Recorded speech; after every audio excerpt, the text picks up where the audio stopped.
You know, drug epidemics seem to be a recurring crisis in American life. But here's the thing, they are not all treated the same, not even close. Depending on who was affected, the media told two completely different stories.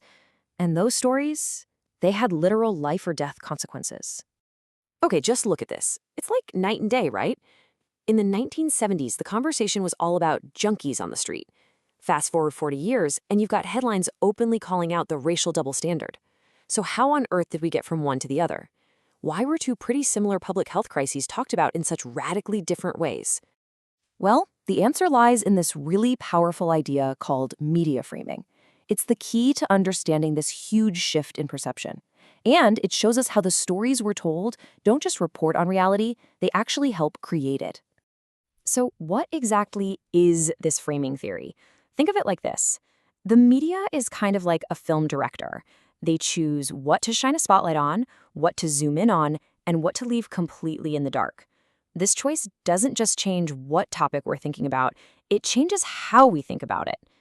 And when it comes to addiction, this process creates three very different narratives. First up, you've got the criminal frame. This one's pretty straightforward. Addiction is a moral failure. It's a crime. The whole story revolves around bad choices and breaking the law, so the only response that makes any sense is punishment.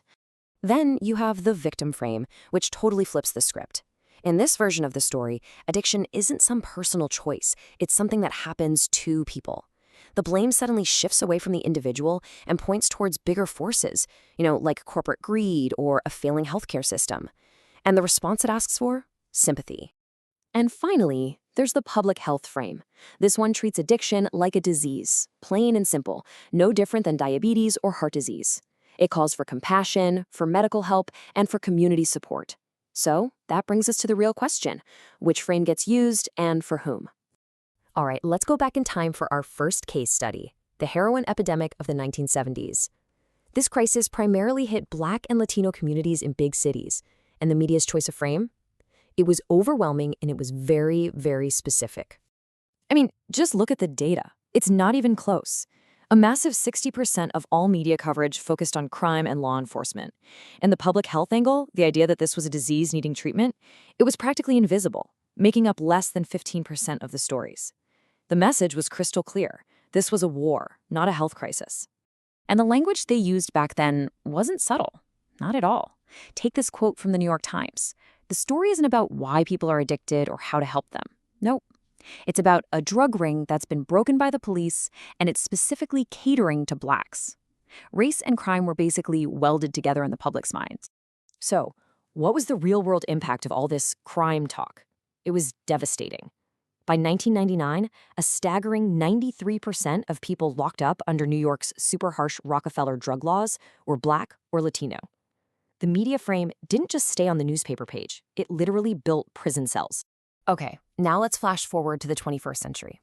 As the opioid crisis began to unfold, affecting mostly white suburban and rural communities, the media narrative did a complete 180. The story wasn't about crime anymore, it was about tragedy. Just listen to that difference. It's incredible. We go from police blotter headlines to deeply personal, humanizing quotes like this one, again from the New York Times. The focus completely shifted from dehumanizing stereotypes to the raw pain of a grieving family. This new opioid story followed a totally different playbook. The finger of blame pointed at systems, at big pharma, at doctors who overprescribed, not at the person with the addiction. The stories highlighted treatment and recovery. They used family portraits instead of mugshots. And they hammered home this message that addiction could strike any family. So let's bring these two stories together and put them side by side. When you do that, the role that race played in the media's framing becomes, well, impossible to ignore. And as we've seen, these frames have powerful, real-world consequences. The contrast is just so stark. On one hand, the heroin epidemic in the 70s, affecting Black and Latino kids, was framed as a crime and a moral failing. The language, junkie, pusher, was dehumanizing. The response? The war on drugs and mass incarceration. Now, compare that to the opioid crisis in the 2010s. Affecting mainly white youth, it was framed as a public health issue, as victimhood. The language was empathetic, suffering, struggling. The response? Treatment and lawsuits against corporations. Two crises, two completely different stories, and race was right at the center of it. So what's the big takeaway here? It's that media frames are incredibly powerful. They don't just reflect a reality, they help create it. They influence our laws, they shape public opinion, and they define our very ideas about who deserves punishment and who deserves compassion. And that leaves us with a pretty critical question: whose story will we choose to tell next?